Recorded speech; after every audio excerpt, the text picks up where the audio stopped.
Hello guys, gagawa tayo ngayon ng paneer biryani. Ito yung mga ingrediente ko.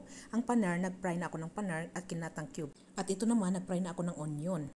Tomato, green chili, green peas, yogurt, and spices, coriander mint, and ginger garlic paste. Okay na ang ating onion at i-set aside natin. Painit ako dito ng 2 tablespoons of ghee and inad ko ng spices. At inad ko na yung tomato, green chili.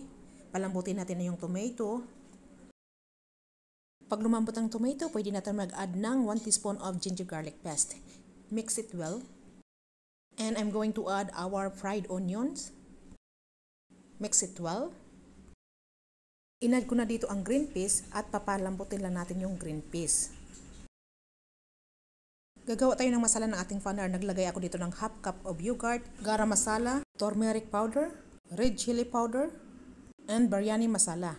Mix it very well. At pwede natin i-add yung ating fried paneer. Halo-haloin lang kaunti. At malambot ng ating green peas at i-add na natin yung mint and coriander. Mix it well. At nag-add ako dito ng 2 teaspoon of salt, depende sa inyong panglasa. Mix it well. Now I'm going to add our paneer masala. Mix it very well.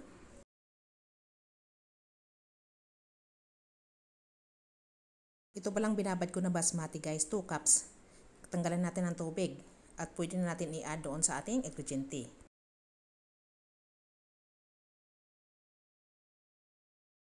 Hindi ko pala siya minix guys, ganyan lang siya.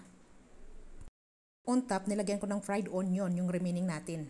Inad ko yung mint and coriander, and salt, pinch of salt, and masala biryani.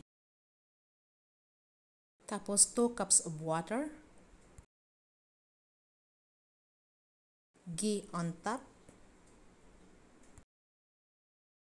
low flame, cook in 20 minutes or 2 vessels. Ito na guys ang ating finished product, paneer biryani. Yum yum aroma. Look at the rice guys, perfectly cooked. Salamat sa inyong panonood guys. Sana huwag niyo kalimutan mag-like and share and subscribe to my channel.